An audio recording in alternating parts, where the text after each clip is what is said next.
అందరికి సంక్రాంతి శుభాకాంక్షలు. ఇవాళ ఏం సినిమాకి వచ్చామయ్యా మనం? సంక్రాంతికి వస్తున్నాం. సో కొత్త వెంకటేష్ సినిమా సంక్రాంతికి వచ్చిన 3వ సినిమా, తెలుగు సినిమా. మిగతా 2 సినిమాలు ఆల్రెడీ చూసాము, ఆ రివ్యూస్ చూడండి తప్పకుండా. సో చెప్పినట్టు ఈ సినిమా కూడా వచ్చేసాం, ఈ సినిమా రివ్యూ అని చూసేద్దాం. సో ఫస్ట్ మనం యాజ్ యూజువల్ యాక్టింగ్ వెళ్ళిపోదాం. యాక్టింగ్ లో మీకు తెలిసిందే Venkatesh hero. So Venkatesh comedy timing చాలా బాగుంటుంది. సో ఈ సినిమాలో కూడా చాలా బాగా చేశాడు వెంకటేష్. కామిక్ టైమింగ్ అసలు తగ్గలేదు. అండ్ వెంకటేష్ తో పాటు 2 హీరోయిన్స్ ఉన్నారు, ఐశ్వర్య రాజేష్ ఇంకా మీనాక్షి.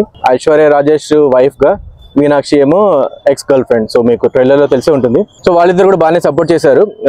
వాళ్ళిద్దరు మధ్యలో ఎలా వెంకటేష్ ఇరిగిపోతూ ఉంటాడు, అది బేస్ ఆఫ్ ది స్టోరీ. దాని గురించి మనం ముందు తెలుసుకుందాం. నెక్స్ట్ ఏమంటే ఇంకా మిగతా సపోర్టింగ్ కాస్ట్, మిగతా కమెడియన్స్ ఎవరు ఉన్నారు. సో మిగతా వాళ్ళు నరేష్ చీఫ్ మినిస్టర్ లాగా, నరేష్ కన్నయ్య ఏమో ఒక తమిళ యాక్టర్, అతను కూడా బాగా కామెడీ చేశాడు. ఇంకొక హిందీ యాక్టర్, అతని పేరు తెలియదు, అతను పోలీస్ ఆఫీసర్ లాగా సాయి కుమార్. సో అందరు కామెడీ చాలా బాగుంది. సో ఓవరాల్ గా కామెడీ అయితే బాగా పండింది. సినిమా అంతా నవ్వుకుంటూనే ఉంటారు, అదైతే గ్యారంటీ ఇవ్వాలి మేము. ఒకటి ఏం చెప్తానంటే, బేసిక్ కామెడీ మూవీ కాబట్టి మీరు లాజిక్ గురించి ఆలోచించకండి. చీఫ్ మినిస్టర్ ఏంటి, అలా బ్రతిమాలుకోవడం ఏంటి, అవన్నీ మీరు పక్కన పెట్టేయాలి.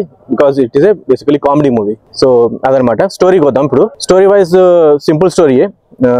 సో స్టోరీ డీటెయిల్స్కి వెళ్ళాను కానీ సింపుల్ స్టోరీ. ఒక అతను ఏదో మిషన్ ఉంటుంది, ఆ మిషన్ కి వెంకటేష్ వాళ్ళ వైఫ్, వాళ్ళ ఎక్స్ గర్ల్ ఫ్రెండ్ బేసికలీ ఒక పోలీసే.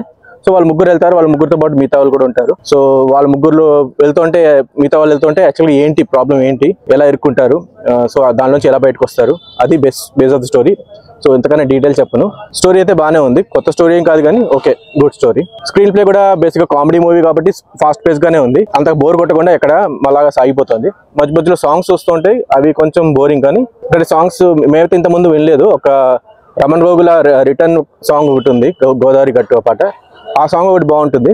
మిగతావన్నీ ఓకే, వెళ్ళిపోతూ ఉంటాయి అలాగా యాజ్ యూజువల్.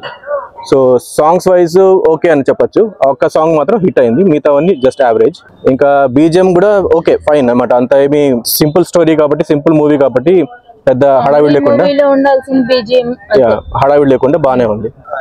ఒక్క అబ్బాయి వాళ్ళ నాన్న యాక్టర్ కదా, సో కామెడీ మర్చిపోయాం. ఆ అబ్బాయి అందరినీ గులాబ్ జామున్ చేయాలంటే ఒక వెంకటేష్ కొడుకులాగా చిన్న బాబు చేస్తాడు, అతను బాగా చేశాడు కామెడీ. అతను కొంచెం ఓటీటీలు చూసి పాడైపోయాడు అని ముందే చెప్పారు. సో మీరు అదేదో ఏంటి ఇలా మాట్లాడుతున్నాడు సినిమాలో, జస్ట్ కామెడీ కోసం అలా పెట్టారు అంతే. సో బేసికలీ కామెడీ మూవీ కాబట్టి ఇంతకన్నా డీటెయిల్ గా మేము చెప్పాం, సింపుల్ రివ్యూ. సో రేటింగ్ వెళ్ళిపోతాం డైరెక్ట్లీ. సో దీప్తి నువ్వు స్టార్ట్ చేస్తావు రేటింగ్? నేనైతే 4 ఇస్తాను. 4 out of 5. అయాన్? కామెడీ అని కామెడీలానే చూడాలి, అది మెయిన్ పాయింట్ ఇక్కడ. కరెక్ట్, 5 out of 5 అంట. అహాన్? 4 out of 5.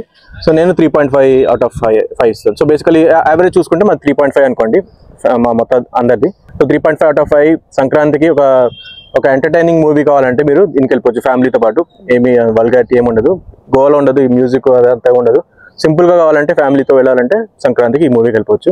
సో ఇప్పుడు దాకా వచ్చిన 3 మూవీస్ లో మిగతా 2 నా వరకు అయితే కొంచెం యావరేజ్ అనిపించాయి. ఇది ఏంటంటే మరీ హై అని చెప్పను, కానీ జస్ట్ టైం పాస్ కి వెళ్ళిపోవాలంటే వెళ్ళిపోవచ్చు, వెళ్ళి సింపుల్ గా ఏదో ఎంజాయ్ చేసి వచ్చేయచ్చు అంతే చెప్పాం కదా. మీ బ్రెయిన్ లోని అక్కడ పక్క సీట్లోనే ఇంట్లో పెట్టేసి వెళ్ళండి, అప్పుడు కొంచెం ఎంజాయ్ చేస్తారు. సో ఓవరాల్ అయితే బాగానే ఉంది, సంక్రాంతికి మంచి ఎంటర్టైనర్, చూడొచ్చు. సీ యూ అగైన్ నెక్స్ట్ వీడియోలో. బాయ్.